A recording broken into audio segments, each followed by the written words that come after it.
तर नमस्कार मंडळी. आज आपलं चिकन पार्टीचं नियोजन होतं. चिकन पार्टीचं नियोजन म्हणजे असं असतं की खायला 10 जण आणि बनवायला 1 जण. असे आमच्या दादा आमचे हे 2 बाकूसर विनीतांना आर्यांना असे तुटून पडले गाडी का काय करू आता, काय खाऊ किती खाऊ ना असं झालं गाड्यांना. मग काय मी पण धरलो आणि हे असं वातावरणात चिकन पार्टीचं नियोजन आपल्या 4-5 टाळक्यांसोबत म्हणलं. असे 4-5 टाळकीसोबत असं लागत मात्र आणि सगळं यांचं नियोजन असं झालं खतरनाक.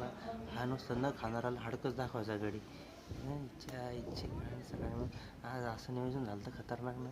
यांच्यात वातावरण बघा तुम्ही कसं आहे खतरनाक. चिकन संपत आल्यावर आमचं येडं गांड्या डायरेक्ट चिकनचं कढईच घेऊन पळालं गडे. मला मी जातो घेऊन ह्या गाड्याने तर यांचं लेग पीस काढून घेतलं तर यांचं आपापलं आणि माझा लेग पीस मी आपला घेऊन साईडला उभा राहिलो होतं खात होतो. म्हणलं मरू तिकडे. रंजाला तर काही लेग पीस भेटला नाही त्याच्यामुळे त्याला टेन्शन आलं.